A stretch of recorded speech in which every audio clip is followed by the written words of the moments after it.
Hey guys, it's Mr. Lawler here from Perry Fields High School. I'm going to be teaching today about the nature of waves. So go ahead and get ready. I'm going to pull up my PowerPoint here so you should be able to see that now. Okay, so the nature of waves, there's a lot more to waves than you might realize. Sorry, should be the start there. So starting with, what are waves?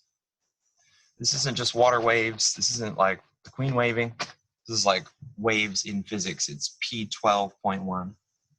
So by the end of this lesson, you should know and describe the two types of waves. You should be able to describe the properties of a wave and to link the frequency and the wavelength to the speed.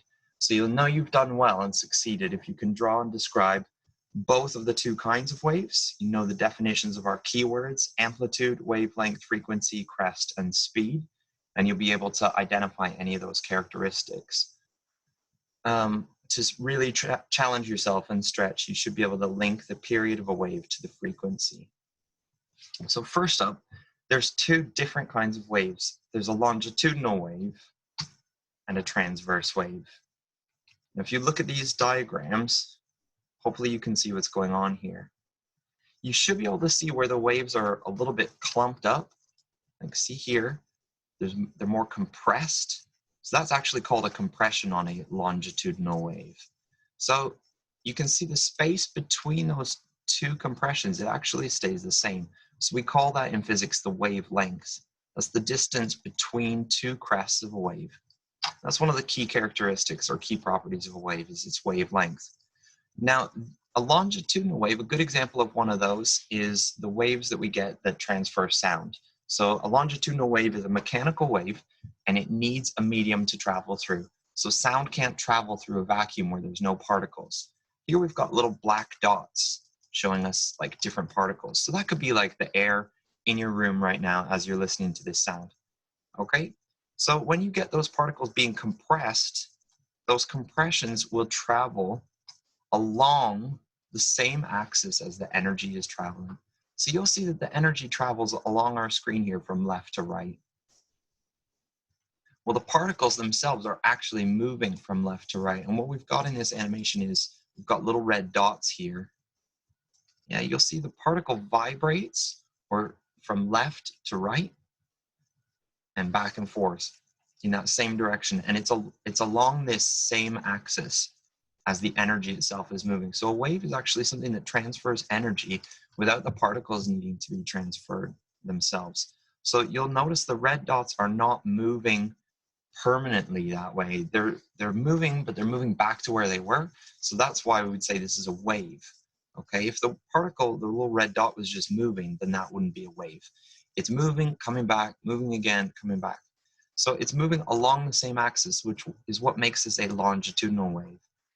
Okay, now contrast that with this here. You'll notice we've got the same little red dots there, yeah?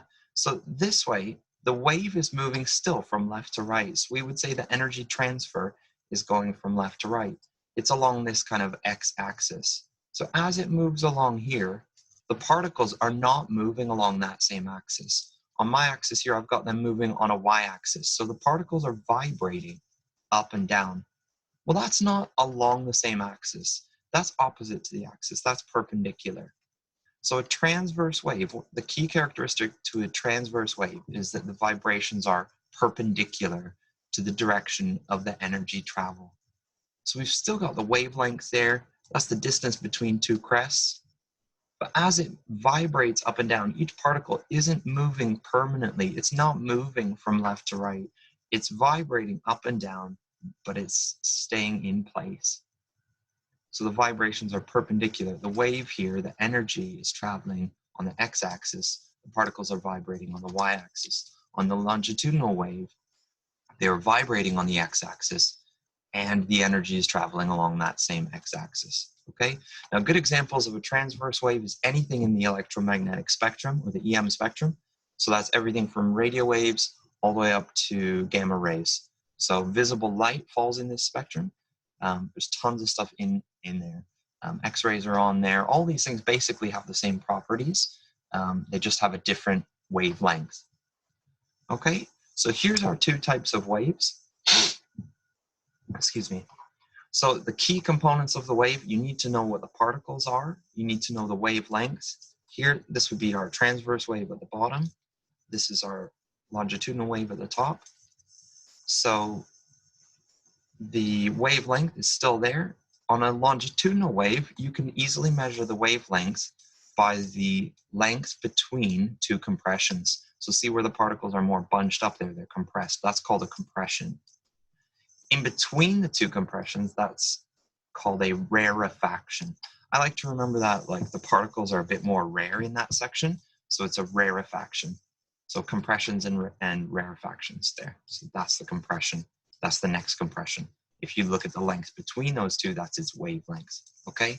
Now I've labeled here the energy moving along the x-axis, the particles also vibrating along that x-axis, okay? Be careful you don't say things like moving left to right, because you need to indicate that it's parallel to the axis, to the direction of the energy transfer here, okay? So this one at the top there, that's a longitudinal wave. Obviously I've got that with a slinky spring. You can do this at home if you've got a slinky. You can get somebody to hold one end and you hold the other end. And if you just squash it, like just move back and forth really quickly, you'll see that energy transfer along. You do the same with the transverse wave. With a slinky, you can use the same thing rather. But you can actually do that with just a string. If you get somebody to hold that, you can just wiggle it up and down, and you'll see that you'll get different crests, okay? And the wavelength will be that distance there. Now on my diagram here, I've actually measured the wavelength between the two bottom sections, okay? So that's equal. That's the same thing. It would be exactly the same wavelength from here to here as from here to here. Okay, so that's the same thing. So yeah, just point out that key point again for the transverse wave. This is B. Oops, sorry. The transverse wave, the energy is moving along that x-axis. The particles are vibrating perpendicular to the energy transfer.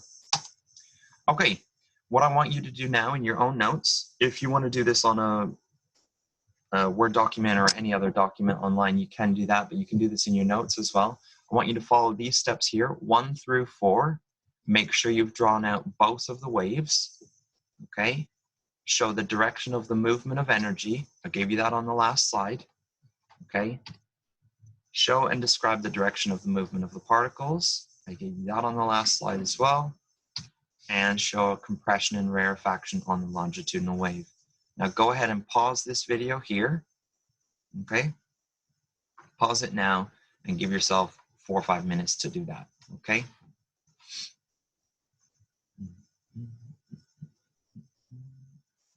Okay, so check your answer now, self-assess, okay? So at the top here, just put S-A. Hopefully your handwriting is a little bit neater than that, okay? And yeah.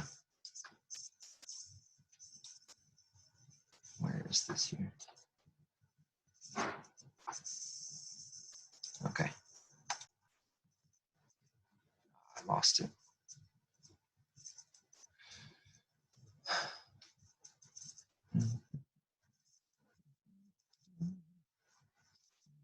There we go. Okay, sorry about that. So just self-assess your work there. Make sure you've got the energy, particles, rarefaction. Okay, give yourself 1 mark for the names, 1 mark for the energy transfer, 1 mark for labeling compression and rarefaction, and 1 mark if you labeled those particles there, then the direction of their travel. Okay, if you've described that in words, the keyword we're looking for here is parallel.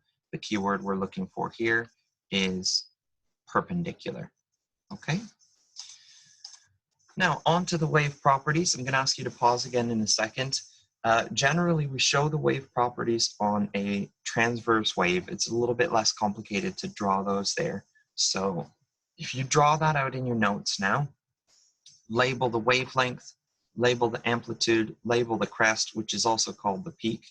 So that there, that's peak, that is. Okay, that's trough.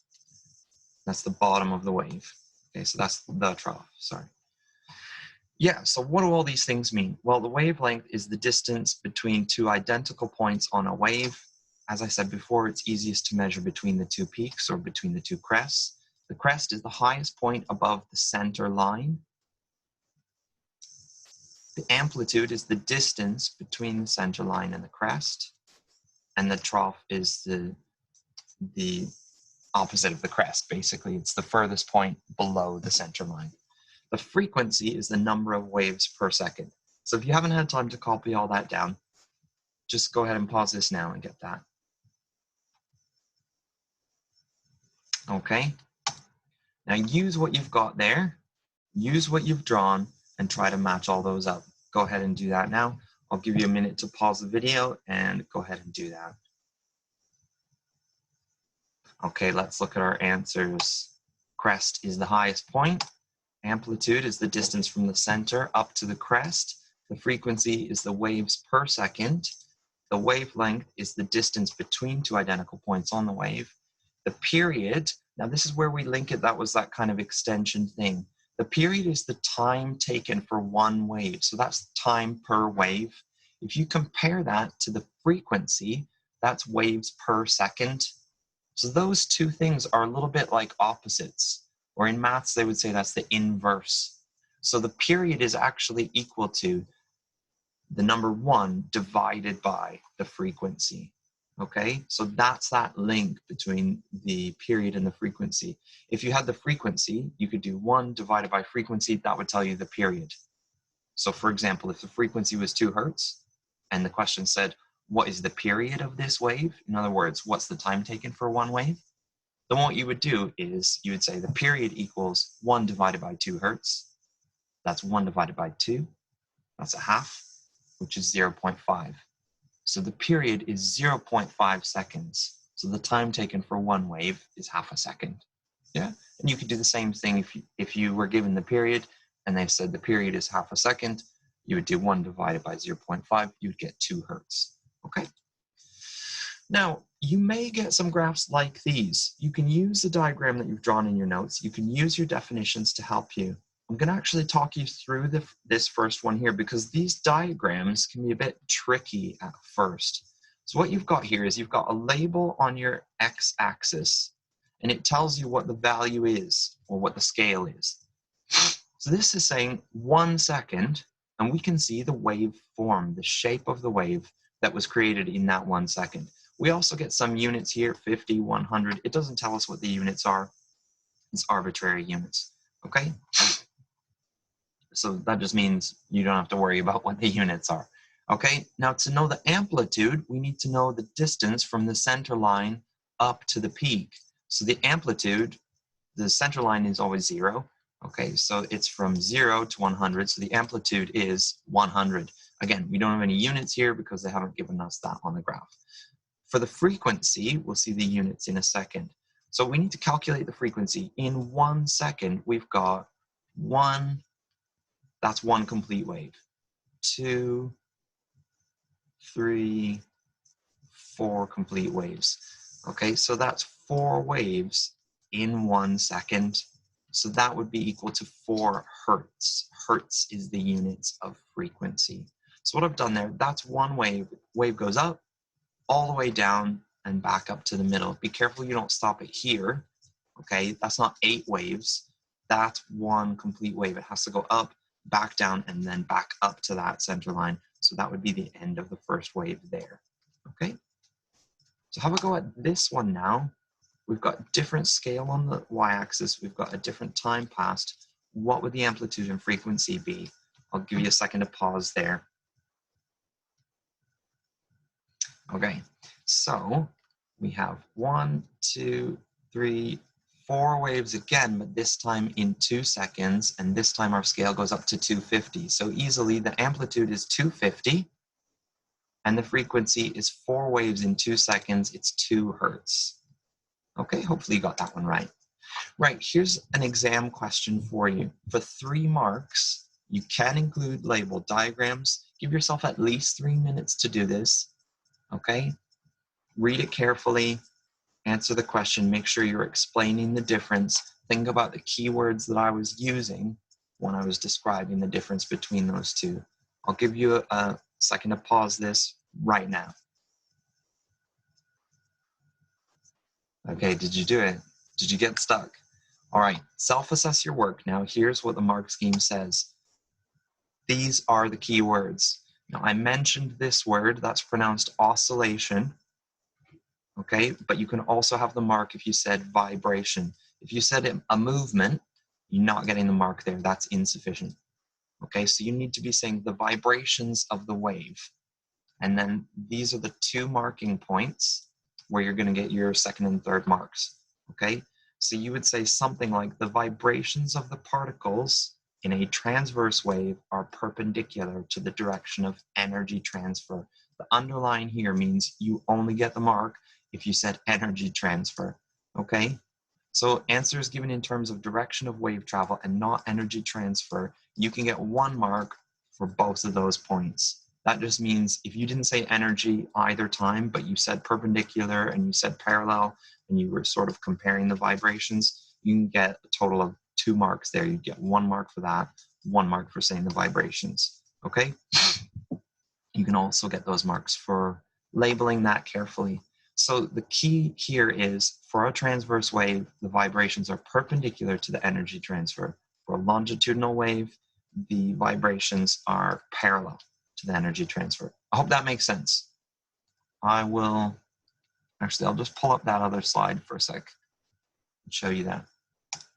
Okay, just remember that. Okay, so this is parallel for a longitudinal wave.